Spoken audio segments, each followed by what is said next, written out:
नमस्कार, मैं हूं नरेश और आप देख रहे हैं संस्था समाचार कार्यक्रम। जी हां, सच का बोलबाला और झूठे का मुंह काला, ये कहावत सिद्ध साबित हुई। आज कुछ प्रसारण माध्यमों द्वारा संत आशाराम जी बापू को बदनाम करने का प्रयास किया जा रहा है। ये बातें खुलकर तब सामने आई जब एक वीडियो को विकृत करके कुछ चैनल प्रसारण माध्यमों द्वारा दिखाया गया। वहीं पर इस बात को लेकर उस बच्ची के माँ बाप ने उन चैनलों के खिलाफ दिल्ली में पालमपुर पुलिस स्टेशन में 0 एफआईआर दर्ज कराई है। उनका कहना है कि उनकी बच्ची के ये इज्जत का सवाल है। आज कुछ चैनल प्रसारण माध्यमों द्वारा संत आशाराम जी बापू को बदनाम करने का प्रयास किया जा रहा है। जहां संत आशाराम जी बापू ने उस बच्ची के कंधे पर हाथ रखकर आशीर्वाद देने की मुद्रा में उसके कंधे पर हाथ रखा है, उसको इतना विकृत करके दिखाया गया कि उस बच्ची के साथ संत आशाराम जी बापू को जोड़ दिया गया और गलत संबंध उस बच्ची के साथ बताए गए। उसके माँ बाप इस बात को लेकर काफ़ी खफा हैं और हजारों लोगों ने पालमपुर पुलिस स्टेशन में जाकर इस बात की रिपोर्ट भी दर्ज कराई है। उसी में जहां चैनलों के खिलाफ ये रिपोर्ट दर्ज हुई है, उसमें एक चैनल के चीफ एडिटर जो कि दीपक चौरसिया हैं, उनके खिलाफ भी ये रिपोर्ट दर्ज कर ली गई है। जी हां, ये वही वीडियो है जो कि शिवा भाई के मोबाइल से अश्लील क्लिप बरामद होने की बात कुछ समय पहले प्रसारण माध्यमों द्वारा बताई जा रही थी। कुछ सीडी या फिर क्लिप के बारे में चैनल प्रसारण माध्यमों द्वारा काफी उछाला गया, परंतु संत आशाराम जी बापू को कुछ साधक भक्तों ने अपने घर पर आमंत्रण दिया था और उनको आशीर्वाद देने की मुद्रा को इतना विकृत करके दिखाया गया कि उनको काफी इस बात को देखकर झटका लगा। उनके भक्तों ने इस बात को लेकर पुलिस स्टेशन पर कंप्लेन भी दर्ज कराई है। उस बच्ची के माँ बाप को इस बारे में सुनते ही काफ़ी झटका लगा कि हमारी बच्ची के इज्जत के साथ कैसा चैनलों पर खिलवाड़ किया जा रहा है। उन्होंने चैनल प्रसारण माध्यमों से संपर्क करने की भी कोशिश करी, परंतु उसका कोई जवाब न मिलने के कारण उन्होंने पालमपुर पुलिस स्टेशन में जाकर 0 एफआईआर दर्ज करा दी है। वहीं दूसरी ओर इस एफआईआर के तहत पुलिस ने 48 घंटे का समन्स भी जारी कर दिया है। वहीं पुलिस ने इसके तहत अपनी प्रक्रिया को तेजी से आगे भी बढ़ाया है। वहीं दूसरी ओर संत आशाराम जी बापू का चैनलों पर आकर खुलकर समर्थन करने वाले संत स्वामी चक्रपाणी जी महाराज को सूरत पुलिस द्वारा पूछताछ के लिए समन्स भेजा गया। जी हां, 7 घंटे तक ये पूछताछ चली। उसके बाद जब वो सूरत पुलिस को बयान देकर बाहर निकले तो मीडिया द्वारा उनको घेर लिया गया। वहां पर उनसे प्रश्न किया गया कि क्या आपको लग रहा है कि आप संत आशाराम जी बापू और उनके बेटे नारायण साईं के चक्कर में फंस रहे हैं? तो इस बात का उत्तर देते हुए चक्रपाणी जी महाराज ने कहा कि अब मैं आगे कुछ नहीं कहना चाहूँगा, पुलिस को अपना काम करने दिया जाए। चक्रपाणी जी महाराज ने यह भी कहा कि मैं कोई पक्षधारी नहीं हूँ, बल्कि अपना एक पक्ष रख रहा हूँ। ये मेरे विचार हैं और ये सिद्धांत है कि आशाराम जी बापू और उनके परिवार को आज एक षड्यंत्र के तहत फंसाया जा रहा है। उन्होंने ये भी कहा कि बाकी कोई बात मुझे फंसाने की या गम की नहीं है। मुझे इस बात का कोई भी दुख नहीं है कि मेरे नाम का उन्होंने समन्स जारी किया। अपराध यदि सिद्ध नहीं हुआ तो उसके बारे में कुछ भी कहना यह गलत है। चक्रपाणी जी महाराज ने इस बात को खुलकर कहा कि संत आशाराम जी बापू के ऊपर लगे जो आरोप हैं वो अभी सिद्ध नहीं हुए हैं, इसलिए संत आशाराम जी बापू को कुछ प्रसारण माध्यमों द्वारा जो बदनाम करने का प्रयास किया जा रहा है वो काफी निंदनीय है। इसलिए संत आशाराम जी बापू के लिए अनर्गल न दिखाया जाए। देखो, ऐसा है, नोटिस क्या हमें तो उसके लिए फांसी भी चढ़ जाए तो कम है। सनातन धर्म की रक्षा और जहाँ पे बेकसूर को फंसाया जाए उसके लिए फांसी भी चढ़े तो मुश्किल, लेकिन कानून के दायरे में रह के हम हर कार्य करेंगे। अपने भारतीय संस्कृति के सद्ग्रंथों तथा संतों के द्वारा कही हुई बातों का लोहा आज विदेशी सरकारें भी मान रही हैं। ऑस्ट्रेलिया सरकार ने इस सिद्धांत को मानते हुए केक पर मोमबत्तियां जलाकर फूकने को बैंड लगा दिया है। वहां पर यह कानून बना दिया गया है कि आज कोई भी वहां केक पर मोमबत्तियां जलाकर ना ही फूकेगा और ना ही उस केक को कहीं बांटकर खाया जाएगा। जी हां, उनका यह कहना है कि केक पर मोमबत्ती जलाकर फूकने से अनेकों बैक्टीरिया उस केक में आ जाते हैं, जिससे अनेकों लोगों में बीमारियां फैलने लगती हैं। इस बात का सिद्धांत जो कि संत आशाराम जी बापू काफी समय से अपने सत्संगों में भी कहते थे और हमारे शास्त्रों में भी ये बातें लिखी हैं कि हमारी भारतीय संस्कृति कहती है कि अंधकार से प्रकाश की ओर चलो, ना कि प्रकाश से अंधकार की ओर। केक के ऊपर मोमबत्तियां जलाकर उसको फूकना, थूकना और फिर उस केक को काट कर खाना, ये कहां तक उचित है? इस बात का कई बार अपने सत्संगों में संत आशाराम जी बापू ने भी उल्लेख किया है। केक काटते थे और फूकते थे, थूकते थे, हैप्पी बर्थडे। मैं क्या, monkey birthday, not happy birthday. Real birthday नहीं है, रियल बर्थडे है, स्वस्तिक बनाओ, और उस पर तुम्हारी 30 साल उम्र हो गई तो 30 दिए जलाओ, 50 हो गई तो 50 जलाओ, 51वां दिया बीच मध्य में कोई धर्मात्मा व्यक्ति जलाए। और तुम्हारे जीवन में आज तक जो प्रकाश था, सुख था, भगवान करे कि ये नए वर्ष में आपके जीवन में विशेष आनंद, विशेष प्रकाश, विशेष समझ हो। पृथ्वी सुखदायी हो, जल सुखदायी हो, वायु सुखदायी हो, आकाश सुखदायी हो, ग्रह सुखदायी हो, नक्षत्र सुखदायी हो, जन्म दिवस बधाई हो, देव सुखदायी हो, माता सुखदायी हो, कई जोड़ दो। ऐसा करते करते बधाई हो, बधाई हो। नहीं तो फिर कंसार करो, सीरा करो, जो भी करते प्रसाद, फल फ्रूट जो भी, थाल रखो और जय जगदीश अथवा जय देवी देवता की आरती करके प्रसाद बांटो। ये तो है रियल बर्थडे। और बासी केक काटा, उसमें क्या क्या गंदी चीज़ें पड़ती है, फुलाने के लिए क्या क्या केमिकल पड़ते हैं, और फिर और फूकने में लाखों लाखों बैक्टीरिया थूकते। ये गंदगी हमारे देश में अच्छी नहीं लगती। आज इस बात को जहां ऑस्ट्रेलिया सरकार ने स्वीकार कर लिया है, तो भारतीय सरकार भी इस बात को विचार कर रही है कि अपने भारत में भी ये कानून लाया जाए। जहां अपनी संस्कृति विदेशी लोग अपना रहे हैं, भारतीय सिद्धांतों, भारतीय ग्रंथों तथा भारतीय संतों को आज विदेशी लोग भी अपनाने के लिए तैयार हैं।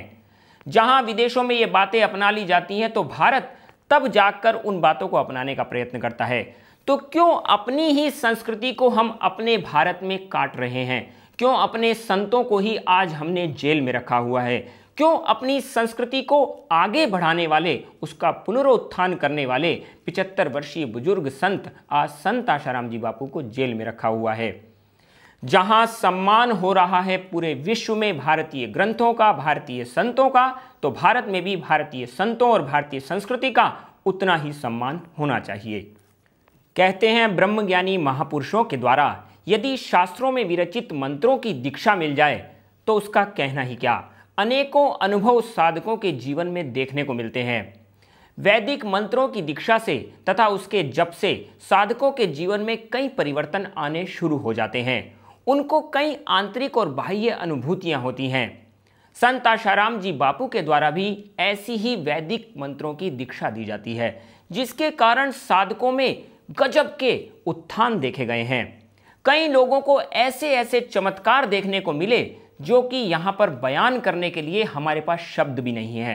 आज हम ऐसे ही कुछ अनुभवों को आपके सामने रखना चाहते हैं। ऐसा ही कुछ अनुभव था पायलट मोनिका लोहान का। मेरा ये अनुभव हुआ था, मैं यूएस में ट्रेनिंग करने गई थी पायलट की, और मैंने 20-25 आवर्स उड़ाए थे। उसके बाद हमारा एक टेस्ट होता है कि हमें सोलो क्रॉस कंट्री जानी होती है, अकेले जहाज़ उड़ा के। तो वहाँ पे सडनली मैं जब फ्लाइंग पे जा रही थी तो मौसम ख़राब हो गया और बहुत ज़्यादा टर्बुलेंस की वजह से मेरा एयरक्राफ्ट डिसेंड करने लग गया। डिसेंड करते करते उसका कम्युनिकेशन भी फेलियर हो गया। तो मैं बस कुछ नहीं था मेरे पास, मैं हमेशा बापू जी का आशा रामायण एक पुस्तिका है उसको रखती थी अपने पास, और वो मेरे नी पैड में होता था जिसमें हम सारी इन्फॉर्मेशन लिखते थे कि कहाँ हमें जाना है, किस डेस्टिनेशन एयरपोर्ट पे जाना है, हमें लैंड करना है। तो बस मैंने बापू जी की वो आशा रामायण पुस्तिका निकाली और मैंने बस बापू जी को बोला, बापू जी आप मेरे साइड वाली सीट पे बैठे हो, मैं कैसे लैंड करूँगी, मैं कैसे अपने डेस्टिनेशन एयरपोर्ट पे लैंड करने जाऊँगी, मुझे नहीं पता, या तो आर या फिर पार, मतलब आप ही सब जानते हो, मुझे नहीं पता मैं कैसे अपनी डेस्टिनेशन एयरपोर्ट पे पहुंची। मेरा कम्युनिकेशन भी चालू हो गया रास्ते में और मैंने टार वालों से बात कर ली कि मेरा एरिया प्लीज़ क्लियर कर दीजिए और मैं अपने डेस्टिनेशन एयरपोर्ट पे लैंड करने आ रही हूँ। मतलब ये सच में प्रूफ हुआ है जो आशा रामायण पुस्तिका में लिखा हुआ है कि सूक्ष्म रूप सभी आते हैं, सभी शिष्य रक्षा पाते हैं। ये रियली प्रूव्ड इट। मेरा जैसे ही मैंने लैंड किया कम्युनिकेशन दोबारा से फेलियर हो गया। जब इन्वेस्टिगेशन हुई तो वो मैं सारे गौरे वहाँ के पूछ रहे थे कि ये कैसे चमत्कार हुआ, मैंने क्या एक्सप्लेन करूँ, मैं उनको कुछ बता नहीं पाई। ये तो मैं आप लोगों के ही साथ शेयर कर सकती हूँ कि क्या ये मेरे साथ हुआ और मैं आज आपके सामने हूँ ये अनुभव बताने के लिए। तो देखा आपने, बड़े बड़े पढ़े लिखे लोग, कई पायलट, कई डॉक्टर, कई इंजीनियर्स तथा कई बड़े बड़े विदेशों के भी बिजनेसमैन आज संत आशाराम जी बापू से जुड़े हैं। एक आध दो लोगों को गुमराह किया जा सकता है, परंतु इतने पढ़े लिखे समझदार लोगों को गुमराह करना नामुमकिन है। संत आशाराम जी बापू के पास ऐसे भक्तों की संख्या करोड़ों में है और ऐसे पूजनीय संत आशाराम जी बापू को आज 75 वर्ष की उम्र में जेल में रखा हुआ है। ये कहां तक उचित है? ना ही उनके ऊपर बलात्कार की मेडिकल में कहीं पुष्टि हुई है और ना ही लड़की द्वारा बलात्कार कुछ बताया गया है। पहले दिन से हम ये कह रहे हैं, आप एफआईआर भी देख लें, एफआईआर में बच्ची ने 376 का आरोप नहीं लगाया। हम बार बार ये कह रहे हैं कि मेडिकल रिपोर्ट जो दिल्ली में से आई है हमारे पास, मेडिकल रिपोर्ट में भी किसी भी तरह से 376 के आरोप के पक्ष में कोई एविडेंस नहीं है। वेरी फर्स्ट डे से हम ये कह रहे हैं कि 376 का ना कोई मेडिकल एविडेंस है, ना कोई पीड़िता ने आरोप लगाया है। परंतु फिर भी आज उनको जमानत तक नहीं मिल पा रही है। ऐसे करोड़ों लोगों के मन में यह सवाल उठकर खड़ा हो गया है कि क्यों आज संत आशाराम जी बापू को जमानत तक नहीं दी जा रही है। जी हां, संत आशाराम जी बापू के ऐसे अनुभवों की कमी नहीं है। नासा के वैज्ञानिक मिस्टर नॉर्न भी जो संत आशाराम जी बापू के सत्संग में आए तो उनको आध्यात्मिक शक्ति के कई अनुभव हुए। नासा जो कि वर्ल्ड की फेमस रिसर्च सेंटर है जिसमें विज्ञान के बड़े बड़े अनुसंधान किए जाते हैं, वहाँ के बड़े वैज्ञानिक मिस्टर नॉर्न जब संत आशाराम जी बापू के सत्संग में आए तो ये सब देखकर आश्चर्यचकित रह गए। इतना ही नहीं, वो बार बार संत आशाराम जी बापू के सत्संगों में आते भी रहे और उन्होंने संत आशाराम जी बापू से दीक्षा भी ली। To make a long story short, within us all of us brothers and sisters that we are here, in our hearts, Guruji has taught me about Atma. The first time that I was in India, he made me understand the importance of our heart, of the treasure that lies in our heart. In Sanskrit, we say Jivatma, and the higher Atma being Para Atma. This is the treasure that if we faithfully do our programs, listen to Guruji's instructions, we have and will experience untold wealth, far greater than any material wealth that you could ever imagine. And we all have it within our hearts, and that wealth is love.